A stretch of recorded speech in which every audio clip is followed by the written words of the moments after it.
ለመሆኑ ጳውሎስ ከጌታ ተቀብየዋለሁ የሚለን ምንድነው? እርሱ በዚያ በታላቁ በጌታ ማዕድ ፊት አልነበረም። ሳይገባው ይህን እንጀራ የበላ ወይም የጌታን ጽዋ የጠጣ ሁሉ የጌታ ስጋና ደም ዕዳ አለበት። ሲሰጣቸው ስጋዬ ነው ያለው። ስጋው ያ ስጋ የሚቆረሰው የአርቡ ስጋ የሚፈሰው የአርቡ ደም ከ1825 ጊዜ በላይ በዓመት ወንጌል ታነባለች።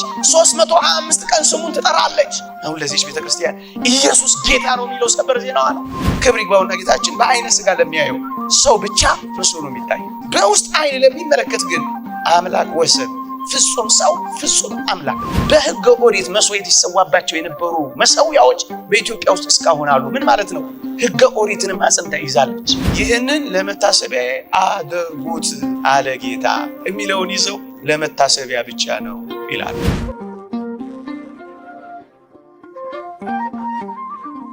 እምነት ነው የሚሉት አንዱ ሰዎቹ ፕሮቴስታንቶችም የዚህ ዮሐንስ ወንጌል ምዕራፍ 6 ትምህርት ስለ እምነት ነው እንጂ ስለ ስጋው ስለ ደሙ አይደለም የሚናገረው። እመኑ እያላቸው ነው የሚል ሐሳብ ያነሳል። ወገኖቼ እንጠይቅ። ስለ እምነት የሚናገር ከሆነ ሐዋርያቱን ለምን አበላቸው? ለምን አጠጣቸው? አምነዋል አላመኑ? አምነዋል አላመኑ? ለምን ያበላቸዋል? ለምን ያጠጣቸዋል? አንዴ እኮ አምነዋል። ስለ እምነት ከሆነ አንድ ማመናቸውስ በቂ አልነበረም? በቂ ነው። አምነዋል። እምነት ብቻ የሚሉ እምነት ነው የሚሉ ከሆነ እነዚህን ቃላት በደንብ አድርገን እንጠይቃለን። ታስታውሱ ከሆነ የቆሮንቶስ ምዕመናን ስጋውንና ደሙን ይቀበሉ እንደነበር፣ ሚስጥረ ቁርባንን ይፈጽሙ እንደነበር ቅዱስ ጳውሎስ ጽፏል። በኋላ መለስበታለሁ እዚህም ላይ እዩ። ግን ምን ሆኑ መሰላችሁ? ስርዓተ ቁርባንን ያካሂዱ፣ ይበሉ፣ ይጠጡ ነበር። እንደውም ቅዱስ ጳውሎስ የምንባርከው ጽዋ ከክርስቶስ ደም ጋር ህብረት ያለው አይደለምን? የምንቆርሰውስ እንጀራ ከክርስቶስ ስጋ ጋር አንድነት ያለው አይደለምን ብሏቸዋል። አንደኛ ቆሮንቶስ መልእክት ምዕራፍ 10 ስታነቡ አያችሁ። ቅዱስ ቁርባንን ይፈጽሙ ነበር። ልጠይቃችሁ፣ የቆሮንቶስ ምዕመናን አምነዋል አላመኑ? አምነዋል አይደል? ታዲያስ ቅዱስ ቁርባንን አንድ የካመኑ ቅዱስ ቁርባንን ስርዓት የሚፈጽሙት ደጋግመው እያመኑ ነው? አንድ ጊዜ ማመን አይበቃቸውም? እምነት ከሆነ ለምንስ መብላትና መጠጣት ያስፈልጋቸዋል? አንድ ያምነዋል። እንደው ምን ይላቸዋል ቅዱስ ጳውሎስ አንደኛ ቆሮንቶስ መልእክት ምዕራፍ 11 ቁጥር 26 ላይ እንዲህ ይላል፣ ሳይገባው ይህን እንጀራ የበላ ከጽዋውም የጠጣ የጌታ ስጋና ደም ዕዳ አለበት ይላል። እምነት ነው ስጋና ደም ያለውና ያስተማረው ኢየሱስ እምነት ነው የሚሉ ከሆነ ሳይገባው ያመነ የእምነት ዕዳ አለበት እያለ ነው ቅዱስ ጳውሎስ። እየሰማችሁ እየገባችሁ ነው? ውሸታቸው ነው። እንደዚህ የሚል ነገር የለም። ምሳሌ ነው፣ ወኪል ነው፣ እምነት ነው የሚል መጽሐፍ ቅዱስ ላይ የለም። ለመሆኑ ለማመን አንተ ትገባለህ አንተ አትገባም የሚል ነገር አለ? ሳይገባው የጌታን ስጋና ደም የሚበላ የጌታ ስጋና ደም ዕዳ አለበት ማለት ነው። ሳይገባው የሚያምንና ሳይገባው የማያምን የሚል አለ? ለዚህ ነው ኦርቶዶክሳውያን ስለ እምነት አይደለም፣ ስለ እውነተኛ ስጋ እውነተኛ ደም ነው አማናዊ የምንለው። ለዚህ መታሰቢያ ያልሆነ ምሳሌ ያልሆነ ስለ እምነት ያልተነገረ ወኪል ያልሆነ ራሱ የክርስቶስ ስጋ ራሱ የክርስቶስ ደም ነው። እነዚህ ነገሮች ሊያፍታቱ የሚችሉ ጥቂት ሐሳቦችን ልስጣችሁ። አሁን እየተማራችሁ ያላችሁት ቅዱስ ቁርባን ከምስጢራተ ቤተክርስቲያን አንዱ ነው። ከምስጢራተ ቤተክርስቲያን አንዱ ነው። እነዚህ ምስጢራተ ቤተክርስቲያን የሚባሉት ቤተክርስቲያን የሚታይ አገልግሎት አላቸው፣ የማይታይ ጸጋ የምናገኝባቸው፣ የሚታይ ትምህርት ምልክት አላቸው። የሚታይ ይሄ ሳይን ኦር ሲምቦል ልትሉት ትችላላችሁ። እና የማይታይ እውነት ደግሞ አላቸው። እነዚህ ምስጢራት የሚታየውንና የማይታየውን እውነታ አንድ አድራጊዎች ናቸው። ምን ማለት እንደሆነ ላብራራላችሁ። ምስጢር መባላቸው ምስጢር ዋናው ጉዳይ በሚታየው ትምህርት ምልክት፣ በሚደረገው ህብስ፣ በሚደረገው ውሃ፣ በሚታየው በትምህርቱና በእውነት ዘንድ ያለ ተዋህዶ ነው ምስጢር የሚባለው። ለምሳሌ ክርስቶስን እንዲሁ ስናየው ሰው ነው፣ ስጋ ለብሷል፣ ስጋ ተዋህዷል፣ ሰው ነው። ክብር ይግባውና ጌታችን በአይነ ስጋ ለሚያየው ሰው ብቻ መስሎ ነው የሚታየው። በሃይማኖት በመንፈስ በውስጥ አይን ለሚመለከት ግን አምላክ ወሰን ፍጹም ሰው ፍጹም አምላክ ነው። ምስጢራተ ቤተክርስቲያን እንደዚህ ናቸው። ለሚያየው ህብስት ውሃ ነው የሚሆኑት። በዋናነት የሚስጥሩ መፈጸሚያ ግን እውነታውን አንድ ማድረግ ነው። ከምን ጋር? ከጸጋ እግዚአብሔር ጋር ማዋሃድ። እነዚህ ናቸው ምስጢራተ ቤተክርስቲያን የሚባሉት። የቤተክርስቲያን ምስጢራት ትምህርታት የሚባሉት እነዚህ ሲምቦልስ መባላቸው በውስጣቸው እውነተኛነት ወይም አማናዊነት ስለሌላቸው ሳይሆን እንደውም ከዚሁ በተቃራኒ አማናዊነት ወይም እውነተኛነት በውስጣቸው ስለያዙ ነው። አማናዊ ያልኳችሁ እውነተኛነት የያዙ ናቸው። ሲምቦል የሚለው ወይም ሲምቦላ የሚለውን የግሪኩን ቃል አንስተን ጥቂት ነገር እንነጋገር። የእንግሊዙ ቃል ሲምቦል የሚለው ከግሪኩ ነው የመጣው፣ ሲምቦላ ከሚለው ቃል ነው የመጣው ይላሉ የቋንቋ ሊቃውንት። ትርጉሙ ምን እንደሆነ ታውቃላችሁ? አንድ ማድረግ፣ ወደ አንድ ማምጣት ማለት ነው። ሲምቦል የሚለው ቃል ራሱ ምንድነው አንድ የሚያደርጉት? ምንድነው ወደ አንድ የሚያመጡት ካላችሁኝ፣ ትዕምርትንና እውነታን፣ እውነት የሆነውን እውነተኛ ስጋውን እውነተኛ ደምነቱን አንድ የሚያደርጉ ወደ አንድ የሚያመጡ የሚያዋህዱ ሚስጥራት ናቸው። እነዚህ ሚስጥራት አንድ ማድረግ ነው። ምንና ምን? ትዕምርቱን የሚታየው ከእውነተኛው ጋር አንድ ማድረግ ነው፣ ማዋሃድ። ለዚህ ነው ሲሰጣቸው ስጋዬ ነው ያለው። ስጋው ያ ስጋ የሚቆረሰው የአርቡ ስጋ የሚፈሰው የአርቡ ደም እሱን የሰጣቸው እውነተኛ ስጋ ሊያድን እኮ የሚችለው እኮ ለዛ ነው። በኋላ መጣበታለሁ ብለው ነገር በዛ ከመጣሁበት እግዚአብሔር ይርዳኝ። መቼ አባቶቻችን ምን ይላሉ? ታላቁ ጸሎትና አስተንቆት ወደ እግዚአብሔር ከተደረገ በኋላ ቃል በህብስቱና በጽዋው ላይ ይመጣል ይላሉ። እየሰማችሁ ነው? ቅዳሴ የሚጸለየው ለዛ ነው። ቅዳሴ ማለት ለታርሙ እየሰማችሁ ነው? ፍጹም ቀራንዮ ላይ ነው ምን ሆነው? ለምን? በዚያ በህብስቱ በሚታየው በዚያ በምልክቱ በዚያ ሲምቦል በሆነው በዚያ በሚታየው ህብስት በውሃው ላይ ጸሎት ሲደረግ ምስጋና ሲቀርብ አካላዊ ቃል ይመጣል፣ በህብስቱና በጽዋው ላይ ይመጣል። እነርሱም ህብስቱና ወይኑ የእርሱን ቅዱስ ሥጋና ክቡር ደም ይሆናል፣ አማናዊ ይሆናል፣ ይዋሃዳል፣ አንድ ያደርጋል። ያልኳችሁ ስሉ ሲምቦላ ወይም ሲምቦል የሚባለው እሱ አንድ ማድረግ ወደ አንድ መምጣት እውነታን ከትዕምርት ጋር አንድ ማድረግ እሱ ነው ሚስጥራተ ቤተክርስቲያን የሚባለው። ለዚህ ነው የምንቀበለው እውነተኛ ሥጋ የምንቀበለው እውነተኛ ደም ነው። የትኛው? የዕለተ ዓርቡ። የመቼው? የዕለተ ዓርቡ። ለዚህ ነው ቅዳሴ በገባን ጊዜ ሁሉ ዓርብ ላይ ነው የምንሆነው። ወደኋላ ዓርብ ላይ፣ ወደፊትስ የዘላለም ህይወት ውስጥ ነው የምንገባው። ዓርብ ላይ ነው የምንሆነው። ቁስሉ ጋር አጠገብ ነው የምንሆነው። ለዚህ እኮ ነው የምንረዳው። ለዚህ እኮ ነው እየተንቀጠቀጥን የምንቆመው። ለዚህ እኮ ነው የሚቃጠሉት። ለዚህ እኮ ነው በላም የሚጠመቁት። ለዚህ እኮ ነው የምንፈራው። ለዚህ እኮ ነው የምንደነግጠው። ዓርብ ላይ ነው ምን ሆነው? ዓርብ ላይ ራሱ የዕለተ ዓርቡ ነው የምላችሁ። ለምንና እንዴት ካላችሁ ቅድም ባስረዷችሁ ጥቂት ነገር ልጨምርላችሁ። ጌታ ቅድም ባልኳችሁ ቃል የማቴዎስ ወንጌል ምዕራፍ 18 ላይ ለኃጢአት ይቅርታ የሚፈስ የአዲስ ኪዳን ደሜ ነው ብሏል አላለም? ሲሰጣቸው የዕለተ ዓርቡ የሚፈሰው ደሜ ነው ያላቸው። መቼ ነው ግን የሚሰጣቸው? የሰጣቸው ሐሙስ። አያችሁ፣ የሐሙሱ የሰጣቸው የመቼውን ነው? ደሜ ነው ያላቸው። ወደኋላ ሐሙስ፣ ወደፊትስ ዘላለማዊ ዛሬ ድረስ። ከዛም በኋላ እየሰማችሁ ነው። እቺ ዕለተ ዓርብ ልዩ ዓርብ ናት የምትባለው። ከቀን ውስጥ የተቆጠረ የተለየች ዓርብ ናት። እቺ ዘላለማዊነት በውስጡ ያላት ዓርብ ዛሬ ድረስ ምን እንኖርባት። ዛሬ ዕለተ ሰንበት ነው አይደል? ስንቆርብ ግን ምንድነው የምትሆነው? ዓርብ። ቅድም ጠቅሼ አልፍ ያለው ቆሮንቶስ 10:16 ላይ አንደኛ ቆሮንቶስ 10:16 ላይ እንዲህ ይላል። በሞቴ ልብ ብላችሁ ስሙ፣ በደንብ ይገልጽልናል። ይሄ ቃል ደግሞ ፈተንኩባችሁ፣ እየገባችሁ ነው? እሰይ። የምንባርከው የቆሮንቶስ እንግዲህ ጌታችን ከሞት ከተነሳ ከብዙ ዘመን በኋላ ቅዱስ ጳውሎስ ለቆሮንቶስ ምዕመናን በላከው ደብዳቤ ምን ይላል? የምንባርከው የበረከት ጽዋ ከክርስቶስ ደም ጋር ህብረት ያለው አይደለም? እየሰማችሁ ነው? ከክርስቶስ ጋር ምን አለው? ህብረት አለው፣ አንድነት አለው። እየሰማችሁ ነው? በቆሮንቶስ ምዕመናን ዘንድ ያለው የመቼው ነው? የክርስቶስ ሥጋ ነው። አንድነት ያለው አይደለም ወይ? ምን ያደርጉ ነበር መሰላችሁ? ድሆችን ትተዋል፣ ከስነ ምግባር ውጪ ሆነዋል፣ ደግሞ ይሳከራሉ። በቅዱስ ቁርባን ስርዓት ይህን መልእክት ስልክላችሁ አላመሰግናችሁም ብሎ የጀመረው ቅዱስ ጳውሎስ ሊወቅሳቸው ነው የላከው። ለዚህ ነው ቅድም የጠቀስኩላችሁ ሳይገባው የጌታን ሥጋና ደም የበላ ዕዳ አለበት ያላቸው። እዚህ እያበላሹት ነው። ግን ሲመክራቸው ምን አለ? ከክርስቶስ ደምና ሥጋ ጋር ህብረት የምንባርከው የበረከት ጽዋ ከክርስቶስ ደም ጋር ህብረት ያለው አይደለምን?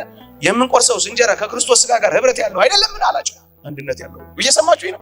ይሄ ነው። ይሄን አንድነት፣ ይሄን ተዋህዶ፣ ይሄን ህብረት ማምጣት ነው የሚስጥራት ቤተክርስቲያን ዋና ቅዳሴ ነው የሚሰራው። ከዕለተ ዓርብ የሐሙሱ ከዕለተ ዓርቡ፣ የቆሮንቶስ ቤተክርስቲያን ከመቼው? ከዕለተ ዓርቡ። አንድ ነው? አንድ አይደለም? እንደውም ቅዱስ ዮሐንስ አፈወርቅ ይሄን በተረጎመበት አንቀጽ እንዲህ ይላል። እቺን በሞቴ ስሙኝ። እንዲህ ይላል። ለመሆኑ ጳውሎስ ከጌታ ተቀብየዋለሁ የሚለን ምንድን ነው? እርሱ በዚያ በታላቁ በጌታ ማዕድ ፊት አልነበረም። ቅዱስ ጳውሎስ ጌታችን ሲያቆርባቸው ሐዋርያት ነበር አልነበረም? ጳውሎስ ግን ምን ይላል እዚህ ቆሮንቶስ ላይ? እኔ ደግሞ ከጌታ ተቀብየዋለሁ ይላል። ነበረ? እሱ ነው የሚለው ቅዱስ ዮሐንስ አፈወርቅ። አልነበረም። እንደውም ዋና አሳዳጅ የነበረ እርሱ አይደለም? ምን ይላል ታዲያ? እንዴት እኔ ከጌታ ተቀብየዋለሁ ሊለን ቻለ? ይጠይቃል ቅዱስ ዮሐንስ አፈወርቅ። ሲመልስ እንደሚታወቀው አሁን ጳውሎስ የሚሰበሰብበትና ዳግመኛ ለቆሮንቶስ ምዕመናን የሰጠው ማዕድ ከመጀመሪያው የምስጢረ ሐሙስ ማዕድ ጋር አንድ እንጂ የተለየ አይደለምና ይላል ዮሐንስ አፈወርቅ። ስንት ነው? የዕለተ ዓርቡ የሐሙሱ የቆሮንቶስ ምዕመናን የጎፋ ገብርኤል የዛሬው ስንት ነው? አንድ አይደለም።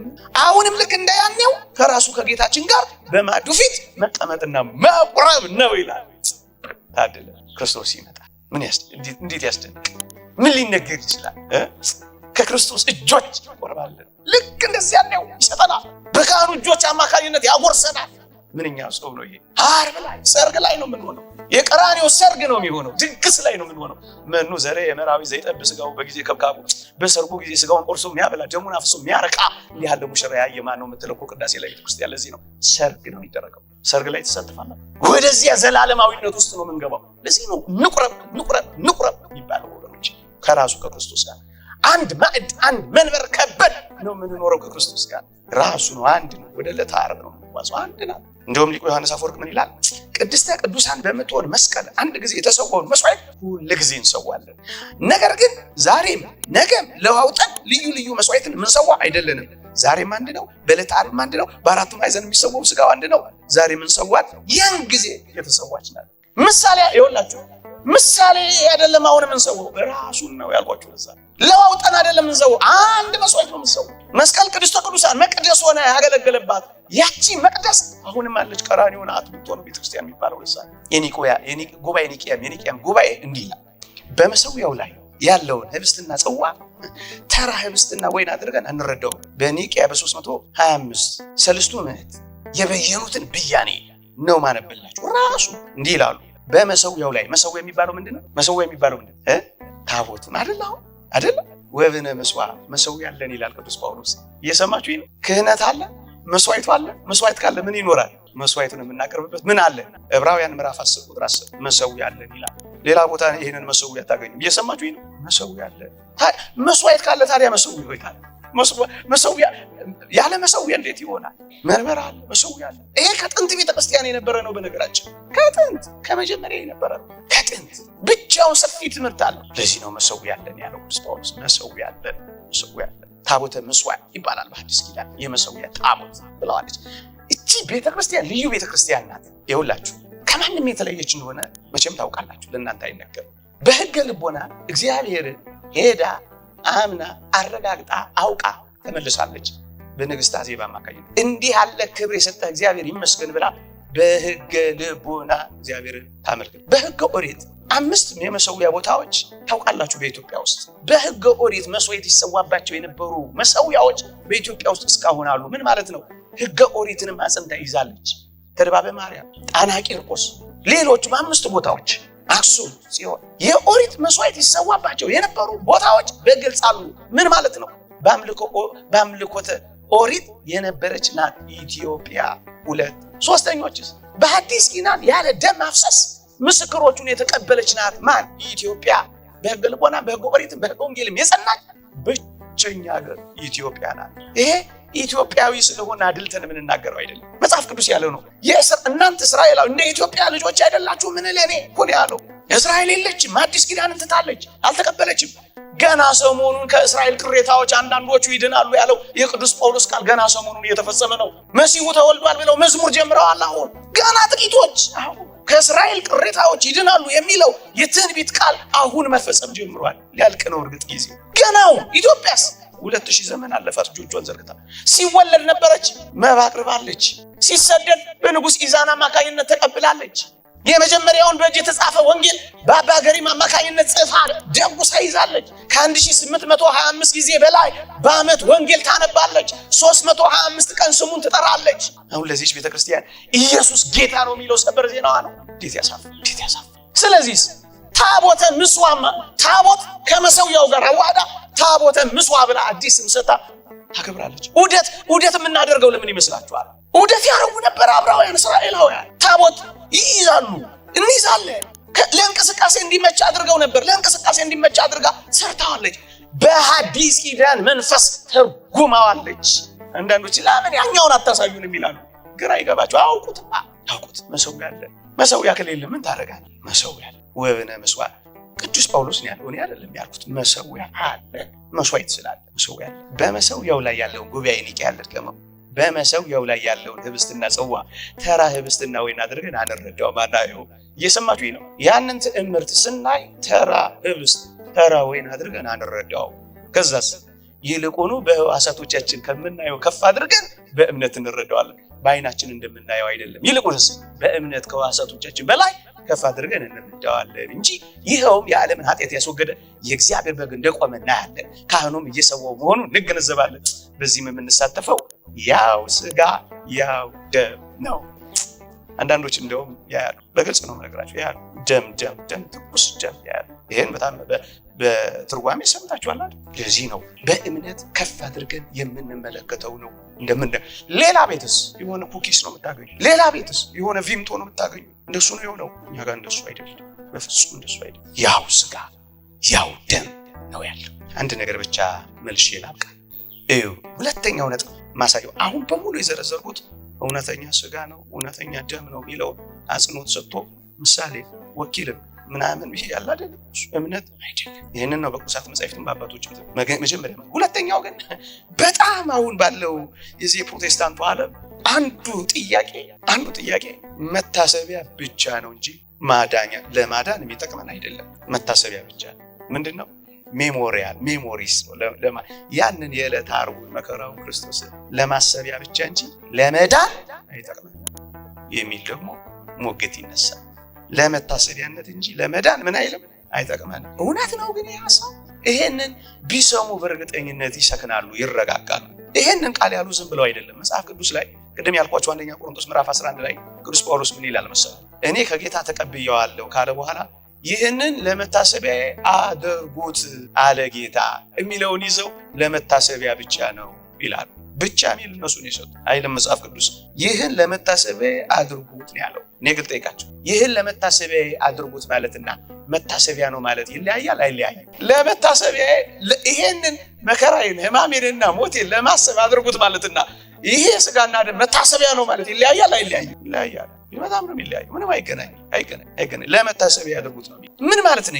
ይሄን ራሱ ቅዱስ ጳውሎስ ግጥም አድርጎ እዛው ጋር መልሷል። አንዳንዶች ያስተውሉትም እንጂ መልሷል። ምን ይላል መሰላችሁ? እዛው ጋር ምን ማሰብ እንዳለብን ሲናገር ምን ይላል መሰላችሁ? እዛው ጥቅስ ቆሮንቶስ ምዕራፍ 11 ላይ ይህን እንጀራ በበላችሁ ጊዜ ሁሉ ይህንንም ጽዋ በጠጣችሁ ጊዜ ሁሉ ጌታ እስኪመጣ ድረስ ሞቱን ትናገራለህ። እየሰማችሁ ይሄ ቅዳሴያችን ይሄን ይላል አይልም? ሞትህን ምን እንላለን? እንዘክራለን ይላል አይልም? ትንሣኤን ደግሞ እንናገራለን ይላል አይልም? እሱ ነው እያደረግን ያለን። እስመ ቁርባን ውእቱ ተስካረ ሞቱ ለክርስቶስ።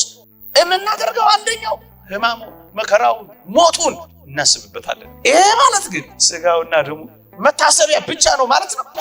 ሜሞሪ ነው ማለት ነው። እና ምንድን ነው ለመዳን የሚጠቅመው? አናምኔሲስ የሚል የግሪኩ ቃል የሚተረጉመው ይሄ መታሰቢያ የሚለው ምን ማለት ነው? ራሱ መመርመር ትችላላችሁ። በኃላፊ ጊዜ የተሰጠ እየሰማችሁ ነው።